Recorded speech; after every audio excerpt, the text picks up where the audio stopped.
Welcome back to your final module. Let's have a look today, lesson 2, applying splits to your aerial pole and fitness practice. So now it's time to apply into movement. So sometimes we can actually have issues where we feel flexible when we stretch when we're in the class, but when we're actually training the skills, it's not really happening. And also, we feel sometimes that we can lose flexibility when we focus on strength. That's completely normal. So in this session today, we're going to discuss and look at integrating flexibility into the skill, how to prevent your range loss, and how to keep your flexibility while you practice your strength and power. All right, so how to integrate flexibility into the skills. Why do so many aerialists and pole athletes struggle to use their splits? So again, if you've been only focusing on passive stretching but don't train your active range, you lack the strength and control in nose position in particular, and you have not worked on reinforcing your flexibility in dynamic movement. I always use the Russian split as an example because I think it does require a lot of control and stability. And sometimes when people ask me to teach them this pose, I want them to make sure that they can do a good standing split on the floor. So it's important to try and working your active split drills in a way that mimics your movement, not just on the floor. You need to make sure you strengthen your big compound muscles like the hip flexors and the glutes to build that stability and control. And then you want also to use variation and transition to reinforce your muscle memory. So if you don't train them in a way that you use them, it won't really translate into your practice. So looking at some of the drills, aerial split holds, actually quite similar to that photo here. Yeah.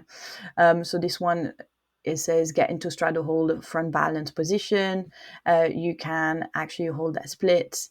Yes. And you try and hold there. Leg lift hold. So for this one, this is more into your straddle where you are hanging. So almost like toes to bar, trying to work on your hip flexor. So this is more like a conditioning drill up in the air, but you want to try and keep that sort of active flexibility here. Aerial middle splits, drops. Pole split, middle split, sorry. Yeah, so here is more lowering with control and then trying to come back up. Yeah, so straddle down and up. Again, a conditioning drill. Sorry, I'm like coming to a point where I have to remember what I actually wrote. So how to prevent range loss? Yeah, so you can do, like I was saying as well, with your Russian split, you can start with just like your forward fold and trying to have both legs and trying to start your Russian split movement, not completely go into it. You can also try and do, for example, if you do hoop into what we call a pretzel split, and not quite a Russian split where you still kind of hold onto your spanner or your span set or your strap, and just making sure that you're not fully coming into a Russian split, for example, and so on. There are lots of ways to activate. So even that slide here, you can also practice that split here where you extend that leg and try and hold it into an active flexibility. So there are plenty of ways where you can actually start putting into practice. Okay, so when does strength training makes you less flexible? No, but strength training can actually make you feel tighter sometimes to the muscle adaptation to strength training.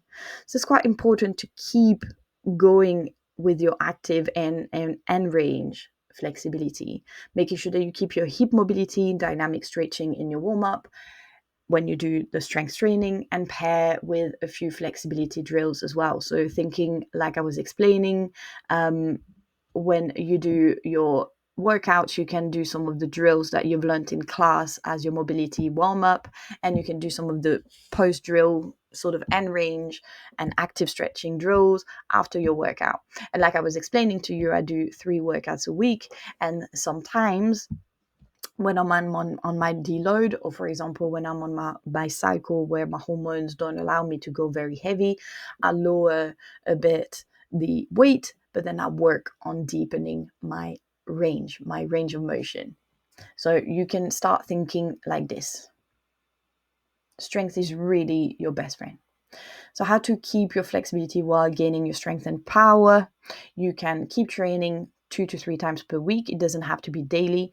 You can use your mobility and active flexibility drill in your strength warm-up and reinforcing your splits through skill-based movement. So not just stretching, but starting implementing into your aerial practice.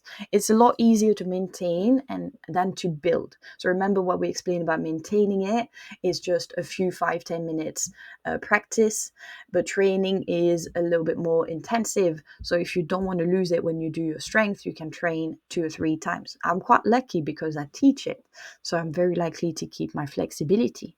But I still practice some mobility when I do my workouts, and I make sure that sometimes my workout are my strength-based flexibility training as well. Okay, so this is all up to you as well to individualize and personalize the way you start training your splits. You have to train them in a way that you use them. You have to also make sure you understand that strength and flexibility go hand in hand, and that you need to start planning your splits training in a smart way. So this way you keep your range. So your learning activity will be to start testing your splits in your movement in a position that you wanted to achieve, maybe with your splits, and then working on a plan to try and bring more active flexibility drills into your skill practice. And obviously keep tracking your progress. The last and final module where we're going to finish strong and set you up for success. We're going to look at how to monitor your improvement, how to stay accountable, to avoid setback, and just to try and get you to make flexibility training into a lifelong habit where it becomes a routine. Yes, so it's tracking progress and staying motivated as the last lesson. And I will see you in the next one.